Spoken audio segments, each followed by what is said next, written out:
우리 오늘 선한 청지기라고 하는 주제를 가지고 우리 함께 은혜를 나눠보고자 합니다. 우리 오프라인으로 예배를 드리고 또 온라인으로 또 예배에 참여한 우리 새로운학교 성도들의 삶에 하나님의 평안과 또 하나님의 사랑이 함께 하시기를 축복합니다.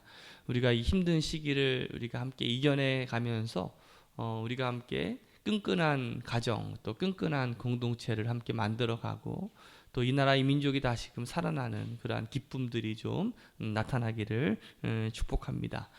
지난 시간 우리 가정의 달을 우리가 함께 맞이하면서 마지막 제가 이 행복에 대한 이야기를 함께 이야기를 좀 말씀을 좀 나눴었는데 이 세상이 말하는 이 행복이라는 것은 해피니스, 그렇죠? 해픈이라고 하는 게 우연히 오는 그러한 것이라고 말씀을 드렸는데 성경이 말하는 행복은 그런 것이 아니라 어떻게 보면 이 블레싱, 바로 블루드라고 하는 피를 흘리는 그러한 대가를 통해서 얻어지는 그 행복이라고 말씀을 드렸어요. 다시 말하면 예수 그리스도의 십자가로 인해서 우리가 얻은 그 행복이야말로 진짜 행복이다라고 말씀을 드렸는데, 그래서 우리는 진짜 행복해지기를 원한다면 하나님과의 그러한 관계 속에서 얻어지는 것이야말로 진짜 행복이라는 사실을 우리가 꼭 기억해야 될 줄로 믿습니다.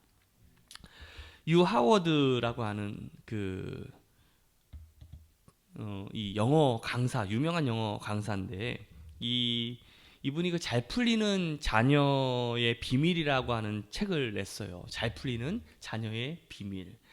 그 책에 보면 이 잘 풀린다라는 그 의미를 이렇게 표현을 하더라고요. 성공보다는 큰 성취를 의미한다라고 이 책에서 말씀을 하고 있는데, 이 저자가 그러면 이 성취의 지름길이 뭐냐라고 했을 때 조기 감통이라고 이야기를 합니다. 조기 감통. 조기 감통이 뭐냐? 우리가 조기 교육 많이 이야기하잖아요. 그러니까 어렸을 때부터 일찍 이 감통을 해야 된다는 거예요. 어떤 감통이냐면 이 감정적인 소통이 필요한데 두 가지를 얘기합니다. 하나는 하나님과의 영적인 소통이 조기부터 이루어지느냐, 또 하나는 부모와의 그러한 감정 소통이 조기부터 이루어지고 있느냐라는 것이에요. 제가 고민을 한번 했어요. 저도 이제 딸이 하나가 있잖아요. 이제 딸이 이제 가끔 여자애라 여러 가지 그런 친구 간의 관계 속에서 보면은 조금 뭐라고 하나요? 좀 이렇게 힘들어하거나 또 뭐 친구들이 뭐 따돌리는 것 같아요. 뭐 그런 것 같아요. 그런 얘기를 들을 때마다 걱정이 좀 되잖아요. 그래서 우리 아내랑 같이 얘기를 하다가도 막 우리 딸아이의 감정에 대해서 막 이야기하고 얘 딸의 감정 상태에 여러 가지에 대해서 막 고민을 많이 이렇게 이야기를 생각을 했어. 그러면서 문득 생각이 드는 게, 우리 엄마 아버지도 내 어렸을 때 감정을 가지고 고민을 하셨을까? 물어봐야 되나? 말아야 되나? 그러면은 지금 뭐 요즘의 시대가 굉장히 뭐 이렇게 한두 명 낳고 끝나지만 뭐 옛날에는 막 뭐 다자녀였잖아요. 그래서 궁금한 게, 전집사님 어렸을 때 아이들의 감정에 대해서 막 그런 어떤 감정이었을까 막 고민하고 그랬겠죠? 아마 그러셨을 거예요. 우리 부모들은 다 그런 생각들을 좀 가지고 있잖아. 그러니까 우리 아이들이 어렸을 때부터의 그런 감정이 어땠을까?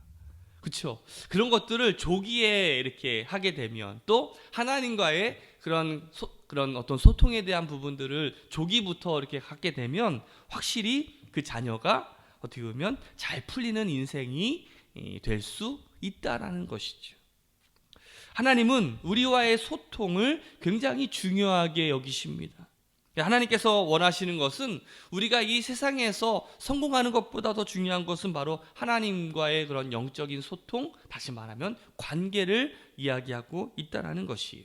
진짜 행복은 어디에서 오느냐? 바로 하나님과의 관계 속에서, 우리 주변에 있는 내 가정과 또 우리 이웃들 간의 그런 관계 속에서 오는 행복이, 이게 바로 진짜 행복이라는 사실이에요. 우리가 지금 어떤 시대를 살아가고 있습니까? 이렇게 말하면 코로나 시대를 살아가고 있습니다 라고 말할 텐데, 오늘 본문 4장 7절 말씀에 보면 만물이 만물의 마지막이 가까이 왔으니라고 표현하고 있어요. 이 만물의 마지막이란 종말을 이야기하는 거죠. 종말은요, 두 가지 종류의 종말이 있습니다. 하나는 개인적인 종말이죠. 바로 우리 모두는 다 죽어요. 안 죽는 사람 있습니까? 없죠. 다 죽어요. 어떤 이는 병으로, 또 어떤 이는 어떤 사고로, 또 어떤 이는 나이가 많아서.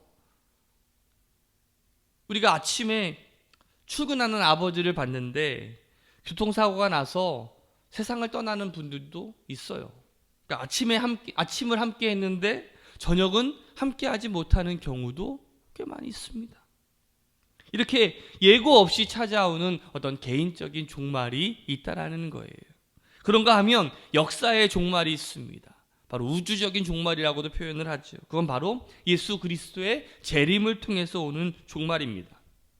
예수님께서 구원의 역사와 섭리를 이루시기 위해서 인간의 죄를 위해서 그 인간의 몸을 입고 이 땅에 처음 오셨어요. 그것을 우리가 초림이라고 부르죠.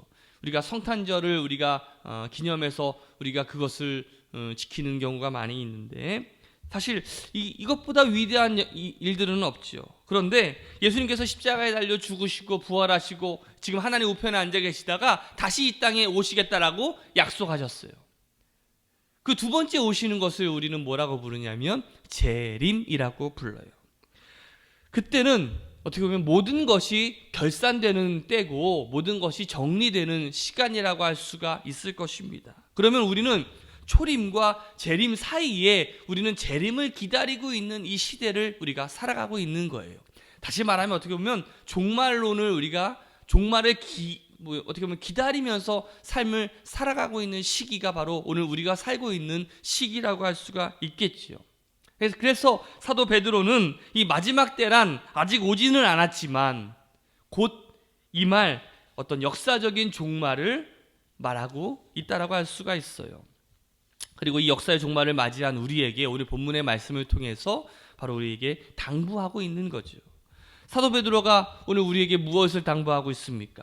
바로 선한 청지기에 대해서 말씀하고 있어요. 우리가 종말을 기다리면서 살아가고 있는 우리 성도들이 어떻게 살아가야 되느냐? 바로 선한 청지기 같이 삶을 살아가야 된다라는 것이에요. 그러면 선한 청지기는 어떤 일을 하는 사람일까요? 오늘 마태복음 25장에 보면 여러분 우리가 잘 알고 있는 그 달란트 비유가 나옵니다. 여러분들 잘 알고 계시죠? 어떤 주인이 먼 길을 떠나는데 그 자신의 종들에게 이제 달란트를 맡겨요. 하나는 1달란트, 하나는 2달란트, 하나는 5달란트를 맡기고 떠나갑니다. 그 2달란트 맡은 자와 5달란트 맡은 그 종들은 열심히 일을 해가지고 그 2배의 갑절의 이윤을 남깁니다. 그리고 이 종들은 그 주인을 기다렸어요. 왜 기다렸을까? 자신들이 열심히 일을 해서 이러한 이윤을 남겼으니까 주인이 돌아오시면 나에게 칭찬을 해주시지 않았을까라는 그러한 기대였을 거예요. 그러니까 주인이 빨리 돌아오기를 어떻게 보면 학수고대하고 있었을지도 몰라요. 그러나 1달란트 받은 종은 서운했어요. 그래서 그것을 땅속에다가 묻어두고 그냥 시간만 보내다가 주인이 왔을 때에 그것을 주인 앞에 내어놓았을 때 책망을 듣게 됩니다. 그런 의미에서 보면 우리 모두는요, 어떻게 보면 주님께서 초림하셨을 때부터 우리 각자들에게 어떤 은사들을 우리에게 달란트를 맡겨 주셨다는 것이에요. 여러분들은 몇 달란트를 받은 사람입니까? 여러분들 중에는 분명히 5달란트 받은 사람이 있을 거예요. 어떤 사람은 2달란트 받은 사람이 있을 거예요. 또 어떤 사람은 1달란트를 받은 사람들도 있을 거예요. 근데 중요한 것은 우리가 주님께서 다시 오실 그때에 우리가 어떻게 결산을 하고 주님 앞에 우리의 것들을 내어놓을 수 있을까? 아마 여러분들 가운데 열심히 그러한 것들을 준비한 사람들은 빨리 주님이 오시기를 학수고대할 거고, 그렇지 못한 사람들은 빨리 오지 마세요. 아니, 오시는 것조차도 우리가 까먹은 채 우리가 삶을 살아가고 있을지도 몰라요. 우리 오늘 본문 4장 10절 말씀 한번 읽어볼까요? 시작. 각각 은사를 받은 대로 하나님의 여러 가지 은혜를 맡은 선한 청지기 같이 서로 봉사하라.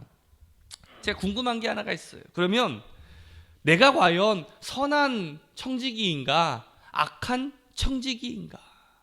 오늘 본문의 말씀에 보니까 선한 청지기가 있다라는 것은 다시 말하면 악한 청지기도 있다라는 거 아니겠어요? 여러분들 옆 사람한테 한번 물어보세요. 너는 정체가 뭐냐? 시작. 누가복음 12장에 보면요, 예수께서 이 베드로에게 여러 가지 비유의 말씀을 하십니다. 어찌 보면 이 땅에 계실 때 예수님의 비유의 말씀을 이 사도 베드로가 기억하고 오늘 이 본문의 말씀, 이 베드로 전서를 쓰면서 이 말씀을 다시 한번 꺼내놓았는지도 몰라요.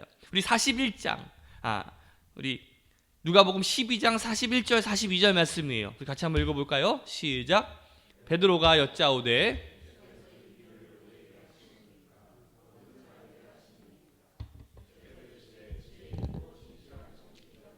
주인에게 그 집 종들을 맡아 때를 따라 양식을 나누어 줄 자가 누구냐? 여러분들 청지기가 항상 기억해야 되는 것이 있어요. 청지기는 종이에요. 종이라는 것은요, 어떤 사람의 물건을 대신 맡아 관리하는 사람이잖아요. 그렇죠? 그러면 그 청지기는 항상 꼭 기억해야 되는 게 뭐냐면 주인이 있다라는 것이. 누가 있다고요? 주인이 있다라는 것. 그것을 착각하면 안 돼.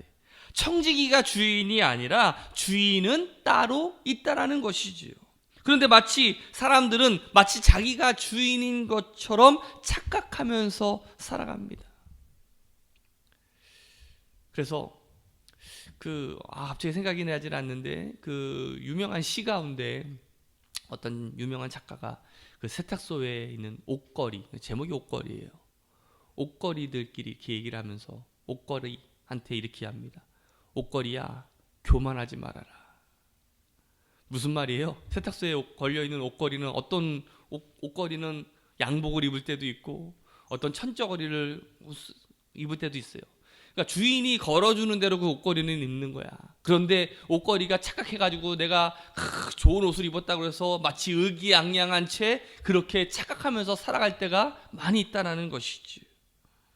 결국 이런 사람들은 자신의 어떤 축복과 형통을 위해서 자신이 어떻게 보면 그것들을 만들어 가려고 하는 사람이에요. 마치 착각하면서 살아가는 사람이죠. 그래서 하나님과 이웃들을 향해서 불평과 원망을 하며 살아가기가 쉽습니다. 그러니까 내 인생의 주인이 항상 자기라고 착각하면서 삶을 살아가게 되는 것이죠. 그런데 이것은 잘못된 거예요. 우리는요, 피조물이에요. 하나님은 우리를 창조하신 창조주, 바로 주인이시라는 것이죠. 바로 구원자 예수님께서 우리의 주인이시고 우리는 그분의 종, 또 청지기, 집사, 어떻게 보면 일을 맡은 자라고 할 수가 있겠죠. 그래서 우리는 예수님을 우리가 나의 주인으로 고백할 때 우리가 주님이라고 우리가 고백하잖아요. 우리 새로운교회 성도들은 예수님을 주님이라고 고백하고 계십니까? 저는 선한 청지기와 악한 청지기의 차이가 바로 여기에 있다고 생각이 들어요. 선한 청지기는 주인의 존재를 끊임없이 의식하고 사는 사람들이에요. 나는 종이구나. 나는 청지기구나. 나의 주인이 따로 있구나라는 것을 항상 의식하면서 살아가는 사람을 우리가 선한 청지기라고 하고요. 반대로 악한 청지기는 주인을 잊어버리면서 살아갑니다. 그래서 자신이 소유인 것처럼, 자신이 주인인 것처럼 제멋대로 행동하는 자예요. 그래서 자기가 개수할 날도 잊어버리고 허랑방탕하게 자신의 삶을 시간 낭비하며 살아가는 자예요. 그래서 어떻게 보면 정신 나간 청지기고, 그래서 악하고 게으른 청지기라고 할 수가 있어요. 여러분들, 선한 청지기, 진실한 청지기는요, 오늘 사도 베드로가 이 세 가지를 말씀하고 있습니다. 첫 번째로는 근신하여 기도하는 자라고 말씀하고 있어요. 근신하여 기도하는 자. 우리 7절 말씀을 같이 한번 읽어봅시다. 만물의 마지막이 가까웠으니 그러므로 너희는 정신을 차리고 근신하여 기도하라. 마지막 때가 언제인지 알아요? 제가 알려드릴까요? 2025년 10월 15일 이렇게 얘기하면 우리는 이상한 사이비 집단이 되는 거야. 그 마지막 때는 우리가 정확하게 알 수는 없지만 마지막 때가 점점 가까이 오고 있다라는 것은 우리가 알 수 있습니다. 그렇죠? 우리가 재림의 때가 점점, 종말의 때가 점점 가까이 오고 있다는 것은 아마 우리 주변에서 느낄 수 있을 거예요. 그래서 이 종말의 때, 이 사도 베드로는 우리에게 이렇게 얘기합니다. 정신 차려라 라는 거예요. 정신 차려라. 깨어 있어라 라는 거예요. 정신을 차리고 근신하여 뭐하래요? 기도하라 라고 말씀하고 있어요. 결국 이 종말의 때는 우리의 마음이 어떤 것들에 의해서 많이 흔들리거나 홀리거나 하는 일들이 많아진다는 것이에요. 제가 종말의 때가 가까이 왔다는 것 중에 하나가 바로 이 이단들이 득세하고 있다는 거예요. 그런데 우리를 미혹하게 하는 영들이 얼마나 많이 있는지 몰라요. 그래서 막 정신없을 때 막 우리를 후려치고 저기저기 막 유혹하고 하는 것들이 우리 주변에 얼마나 많이 있습니까? 막 정신 못 차리게 해요. 그런데 재미있는 그 영상을 제가 하나 봤었는데, 그 영국에서 실험을 하는 거예요. 마술사가 이제 그 보석상에 이제 들어갑니다. 그래서 다이아몬드 이렇게 반지를 이렇게 쫙 보면서 막 이거를 이제 살 것처럼 이야기하다가 갑자기 막 정신없게 하는 거야. 정신없게. 그래서 막 지하철이 어디 있느냐고 막 묻습니다. 그러면 그랬더니 그 보석상 주인이 막 설명을 해요. 저기로 가고 저기로 가고 저기로 가고 막 그래요. 그러면 이 사람이 지갑에서 여기서 막 돈 뭉치를 막 꺼냅니다. 근데 그게 돈이 아니라 그냥 종이 뭉치야. 그렇죠? 종이 뭉치를 막 돈 세는 것처럼 막 센 다음에 그 보석상한테 주는 거예요. 그리고 난 다음에 유유히 빠져나옵니다. 근데 그 보석상 주인은요, 그게 진짜 돈인지 알고 착하고 있다라는 거야. 그러니까 여러분들이 우리를 막 주변에 막 헷갈리게 하고 막 정신없게 하면 우리의 이성과 것들이 홀릴 때가 굉장히 많이 있다라는 거예요. 그거를 잘 활용한 책이 뭐냐면 넛지라고 하는 책이야. 넛지. 한때 우리 베스트셀러가 됐던 책인데, 근데 우리 주변에서 그런 넛지를 잘 활용하는 사람들이 있어요. 악한 쪽으로. 여러분들 그 할머니들 할아버지를 데리고 관광버스 태워가지고 이상한 약들 파는 거 보셨어요? 그런 뉴스들을 많이 보셨죠. 거기에 특징적인 것들이 뭐냐면 음악을 시끄럽게 틀어놓습니다. 뽕짝 트로트를 막 시끄럽게 틀어놓고 막 휘황찬란하게 막 번쩍번쩍하게 막 틀어놓고, 생각을 해보세요. 차가 막 달리고 있으니까 막 시선이 막 얼마나 정신없어. 소리도 막 정신없잖아. 그런 상황 속에서 이렇게 약에 대한 이야기를 하고 막 하면 사람이 이성을 잃어버리게 되는 거야. 그래서 주위에 생각보다 훨씬 더 시끄럽거나 훨씬 더 막 분주하거나 훨씬 더 정신없거나 그러면 내가 이 약간의 이성을 잃을 수 있는 확률이 훨씬 더 높다라는 사실을 여러분들은 자각해야 된다는 거예요. 그러니까 저나 여러분들이나 이 사회 속에서 이게 흔들리고 또 홀리는 일들이 많아질 수 있다 없다? 있다라는 거예요.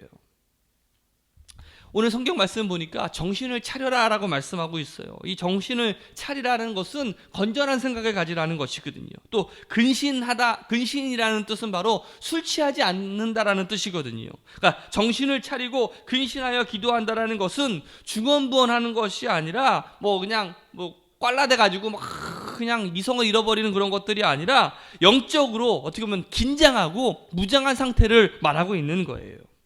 사실 우리가 이 마지막 때인 이 시대를 우리가 살아가는데 정신을 차리지 못할 정도로 우리가 초스피드 시대를 우리가 살아가고 있지 않습니까? 오늘날 한번 생각을 해보세요. 정신없이 변화하고 있고 할 일이 너무나도 많아요. 그런데 문제는 뭐냐 하면 할 일은 많은데 내가 무슨 일을 해야 되는지는 몰라. 이러한 때 이 베드로가 우리에게 뭐라고 얘기하냐면 기도하라라고 말씀하고 있어요. 기도하면 우리가 어떻게 살아야 될지, 내가 무엇을 먼저 해야 되는지를, 그리고 우리가 무엇이 정말 가치 있는 일인지를 우리가 알 수 있다라는 것이. 그리고 기도할 때 하나님께서 우리를 이 땅에 보내신 그 목적을 우리가 깨닫게 된다라는 것이죠.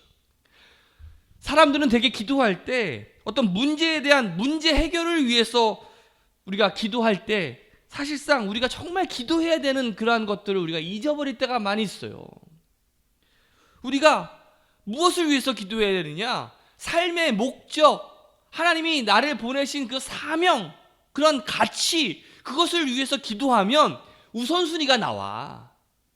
그러면 훨씬 더 우리가 기도할 때 나의 문제를 해결할 수 있는 것들이 훨씬 더 많아지는데, 그런 가치, 목적, 그런 의미를 잃어버린 채 그냥 나에게 닥친 그 문제만을 위해서 막 기도하면 그게 해결이 됩니까?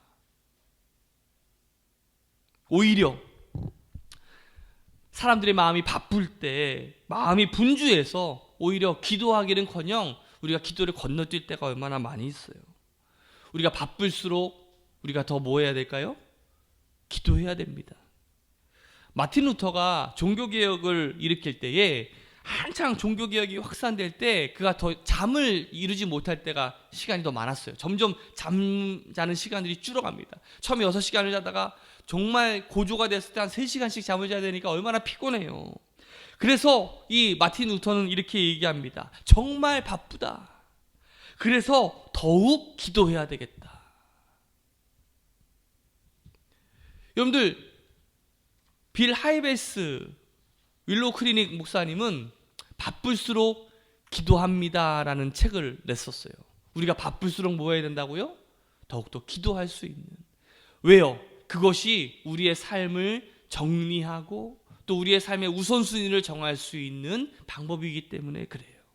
우리도 바쁘다고 여길수록 더 기도할 수 있는 시간을 더 내야 됩니다. 어떻게 보면 냉철히 생각하면 가장 바쁜 때가 어떻게 보면 가장 기도해야 되는 때일 수 있어요. 왜? 바쁠수록 내 삶의 어떻게 보면 정리와 우선순위를 위해서 더 기도해야 될 때 아니겠어요? 그리고 이 기도는 우리의 신앙생활 및 교회 생활에서 얼마나 중요한 겁니까? 근데 그 중요한 것들을 우리가 톡 빼놓고 다른 것들에 우리가 더 매진한다면 우리의 신앙의 균형을 우리가 놓치면서 살아간다는 것이죠. 어떤 목사님이 그런 얘기를 하더라고요. 기독교는 기도교다. 기도교. 그렇죠? 기도가 없는 신앙은 구체적이고 실제적인 신앙으로 보기가 어렵다라는 거예요. 그러니까 쉽게 말하면 기도 안 하면 가짜 성도라는 거야. 한번 옆 사람한테 한번 이렇게 물어보세요. 진짜냐 가짜냐?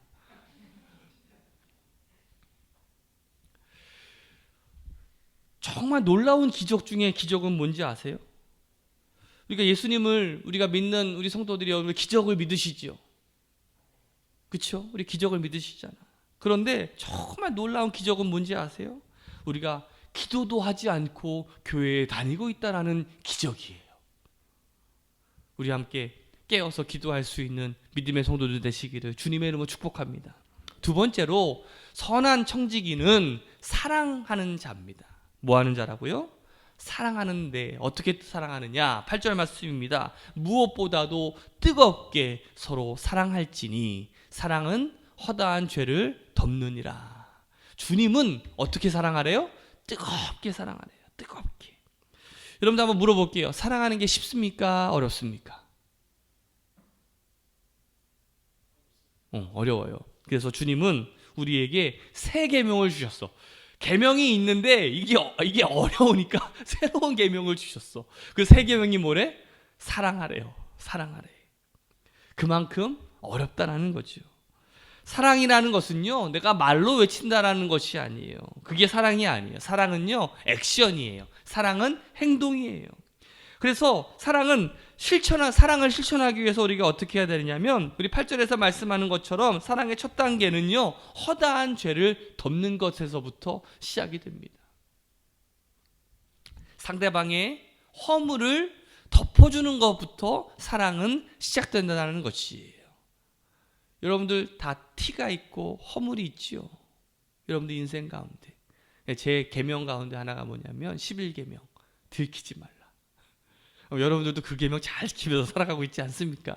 우리는 다 허물이 있는 사람이고 죄가 있는 사람들이에요. 그런데 그것을 보고서 우리가 함께 용서해주고 덮어주는 것, 그것이 사랑이다라는 것이. 우리는 다 부족한 사람들입니다. 그래서 모자란 사람이에요. 실수를 하면서 살아갑니다. 그렇기 때문에 우리는 서로 허물을 덮어주고 또 적절할 때에 용서해 주라고 주님은 말씀하고 있는 거예요. 우리가 다른 사람을 사랑할 때 우리가 얻게 되는 축복이 세 가지가 있다라고 말씀하고 있어요. 첫 번째는 뭐냐면 사랑하면 죄와 허물이 보이지 않는데요. 그게 정말 행복 아니겠어요? 우리 아내가 저를 얼마나 사랑했냐면 제 입에 있는 이 점이 안 보였대잖아. 여러분 제 입에 점 보여요, 안 보여요? 엄청 잘 보이죠? 이게 얼마나 웃겨요. 근데 사랑의 눈에 이게 멀면 그 점이 안 보여. 우리 아내 코에 있는 점도 제가 안 보였어요. 지금 보니까 이게 무슨 점순이 같이 우리 아내가 없어서 다행인데. 먼 날이죠. 야, 먼 날이죠. 빠지지도 않아 점이. 볼 때마다 이게 왜 이렇게 못났냐. 고소영 이게 점의 위치가 굉장히 중요하더라고. 고소영처럼 이게 이쁜 점이 있는가 하면 무슨 점수리 같은 점이 있어. 근데 걔가 그게 안 보였다는 거 아니겠어? 사랑하면요 그런 게 안 보여요. 허물이 안 보여요. 결국 그게 행복 아닐까라는 생각이 들어요. 그렇지 않습니까? 두 번째로 사랑하면 인생의 짐이 덜어집니다. 짐이 없어지지는 않지만 그 짐이 덜어져요. 여러분들 그 광고에 보면 그 남매 그 아들하고 딸이 아빠 출근할 때 노래 부르잖아. 아빠 힘내세요. 우리가. 그러면 그 순간에 모든 것들을 다 까먹고 열심히 일하게 되지 않습니까? 사실 일하는 것 자체가 얼마나 힘들고 짐입니까? 그런데 사랑하는 사람이 있기 때문에 그 짐을 기꺼이 하면서도 힘들지 않다라는 것. 힘들죠. 왜 안 힘들겠어? 하지만 사랑하기 때문에. 저는 그것이 바로 사랑이 주는 축복이 아닌가라는 생각이 들어요. 세 번째로는 사랑하면 악을 기억하지 못하는 축복이 생겨요. 안 좋은 것들이 기억이 사라져. 사람은요 기억력이 좋을까요 나쁠까요? 사람마다 다르겠죠. 어떤 사람은 기억력이 좋겠고 어떤 사람은 기억력이 나쁠 텐데 그래도 무작정 기억력이 다 좋은 것만은 축복이 아니에요. 우리 딸내미가 머리가 기억력이 굉장히 좋아요. 막 어렸을 때 아빠가 서운했던 것들을 막 얘기를 해. 그럴 때마다 막 뜨끔뜨끔하고 너. 그런데 가만히 생각을 해보면 제가 소희 때문에 우리 딸내미 때문에 이렇게 아팠을 때 제가 밤새도록 간호하고 뭐하고 막 병원에 막 응급실에 막 데려가고 그랬던 것 저는요 하나도 기억이 안 나. 여러분들 어때요? 정말 여러분들도 우리 아들 우리 은찬이 아프고 막 힘들고 막 그냥 밤새도록 막 토하고 막 그럴 때 막 돌보고 그랬던 거 기억나요 안 나요? 고생했던 거 안 나죠? 하나 더 날라 그러잖아 막 그래서 까먹으니까 이놈의 우리 전 집사님도 애 셋 다 키우면서도 막 그런 거 다 기억 안 나고 막 넷째 가지려고 막 하시고 그렇죠? 부모의 사랑이 그래요. 그렇죠?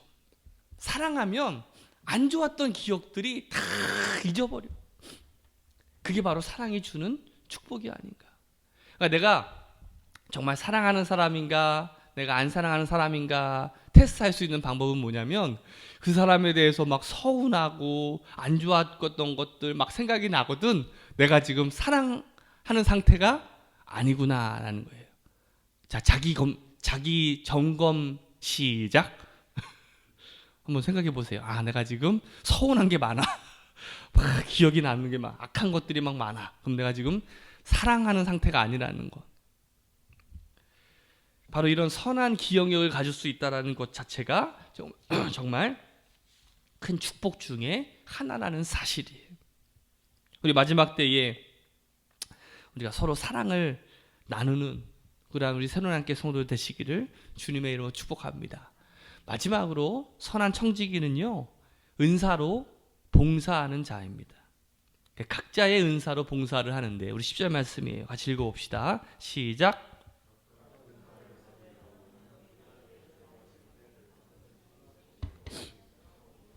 각각 은사를 받은 대로 하나님이 여러 가지 은혜를 맡은 선한 청지기 같이 서로 뭐하래요? 봉사하라라고 말씀하고 있어요. 선한 청지기 같이 이렇게 봉사하는 목적은 바로 하나님의 몸된 교회, 이 주님의 몸된 교회, 이 하나님의 공동체를 세우기 위해서예요. 제가 참 좋아하는 단어가 있어요. 이 끈끈함이라는 단어예요. 끈끈함. 끈끈하다라는 것이 여러분들 어떤 것들이 연상이 되십니까? 제가 이 끈끈함에 대한 단어를 검색을 한번 해보니까 이 그림이 하나가 뜨더라고요. 저 그림을 보면은 어떤 생각이 드세요? 굶주림에 있는 사자가 서 있어요. 그래서 사자가 이러지도 못하고 저러지도 못하고 있어요. 만약에 저렇게 이 코끼리들이 같이 있지 않고 떨어져 있었다면 저 사자의 모습은 달랐겠지요. 끈끈함이라는 것이 바로 이런 것 같아요. 제가 영상을 하나 보여드릴까요? 같이 한번 보세요.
대단하죠? 포크가 나오네. 끈끈함은 바로 저런 것이 아닌가 하는 생각이 들어요. 그래서 아마 저 소년이 번호가 4번이야. 왜? 죽기까지. 필사즉생의 마음으로. 저런 사람들이 있다면, 저런 사람들이 이루어진 공동체가 있다면 어떤 일들이 일어날 수 있을까? 제가 역할론에 대한 이야기를 많이 할 때 드는 비유가 야구에 대한 비유를 많이 듭니다. 야구에는 1번부터 9번까지 타순이 있잖아요. 그런데 여러분들 생각을 해보세요. 여러분들 아는 홈런 타자 중에 누가 있습니까? 뭐 이대호, 김태균, 또 누가 있죠? 박병호, 이런 등치 이따만한 사람들 1번부터 9번까지 만들어 놓은 팀이 셀까요? 아니면 뭐 그냥 이런저런 사람들을 다 모아놓은 팀이 셀까요? 치면은 홈런이 나옵니까?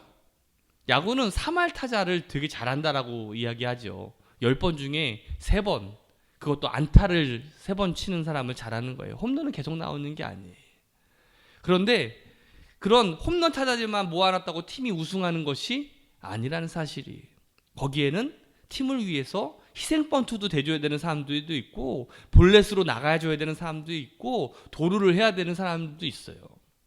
야구에서 연속 안타가 나오는 것이 쉽지 않거든요. 그래서 각자의 역할이 다 있어요. 그런 역할을 잘하는 팀들이 잘하는 팀이에요. 제가 보기에는 그렇게 유명한 사람이 없이도 야구를 잘하는 팀이 두산 아니에요? 그렇죠? 연봉으로 따지면 두산은 형편없어요.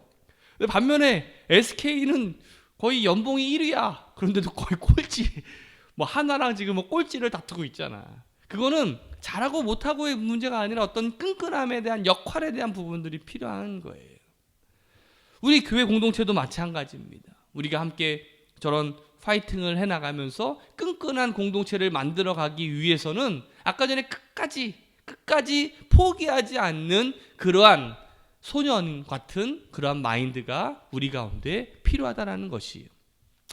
줄넘기 경기를 하다 보면 때로는 위기 가운데 있을 수도 있어요. 우리 인생과 똑같지 않습니까? 어떨 때는 내가 이기는 것 같은 순간들도 있어요.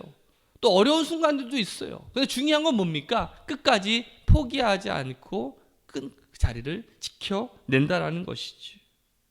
아마 우리 새로운학교 성도들 가운데 분명히 여러 가지 각자의 우리 은사들이 있을 거라고 믿습니다. 어떤 대기업에 보면 그 사람들을 채용할 때 운동 경기를 시킨다라는 거죠. 인사과에서. 그래서 운동 경기를 하는 것들을 지켜본다는 거예요. 뭐 축구를 시키건 농구를 시키건 그 운동 경기를 보면 사람들을 보는 거예요. 어떤 사람은 그 상대 우리 편을 위해서 좀 더 슛을 잘할 수 있도록 어시스트를 편하게 해주는 사람이 있어요. 어떤 사람은 공을 끌고 가면서 어떤 경기를 어떻게 보면 리드하는 사람들도 있어요. 근데 어떤 사람은 그 골을 넣으려고 그 욕심을 내면서 막 슛을 던지고 자기 혼자 막 하는 사람들도 있어요. 그러면 여러분들 어떤 사람이 좋고 나쁘고 그것을 우리가 평가하는 것이 아니에요. 무슨 말이에요? 각자의 역할이 있다는 거예요. 패스를 해주는 사람도 있고 골을 넣는 사람도 있고 경기를 어떻게 보면 조율하는 사람들도 있다는 것이죠. 그거는 은사라는 거야. 은사. 그 은사에 맞게 함께 협력하여 조력하면서 나아갈 때 그 팀의 어떤 승리와 그 성공이 있다라는 것 아니겠어요? 오늘 주님께서 각자의 은사대로 우리를 불러주셨습니다. 아니에요? 불러주셨죠. 아마 각자 여러분들에게 역할들이 있을 거예요. 그 역할을 우리가 감당하며 우리 교회를, 우리 새로남 교회, 주님의 몸된 교회를 우리가 함께 세워가고 하나님의 나라를 우리가 세워가는 선교에 우리가 함께 애쓰고 우리가 함께 협력할 수 있는 우리 성도들이 되시기를 주님의 이름으로 축복합니다. 우리가 마지막 때를 우리가 살아가고 있습니다. 이 시대에 우리가 아무 일 없이 그냥 한 달란트 맡겨진 종처럼 그냥 시간만 허송세월 보내며 나에게 받은 하나님께서 우리에게 주신 그 달란트를 그냥 묻어버린 채 그냥 이 세상에 그냥 유흥에 또 이 세상의 유행에 세상의 모습에 우리가 마음을 뺏기면서 우리가 삶을 살아가지 말고 우리가 정신 차리고 근신해서 하나님이 우리에게 맡겨주신 그 달란트를 끊임없이 개발하고 더 갑절의 이윤을 남기며 하나님께 칭찬 들을 수 있는 우리 저와 여러분들이 되실 줄로 믿습니다. 우리가 그 일을 위해서 우리가 함께 우리가 끈끈한 새로운 학교의 공동체를 함께 만들어 가시기를 주님의 이름으로 축복합니다. 기도하겠습니다.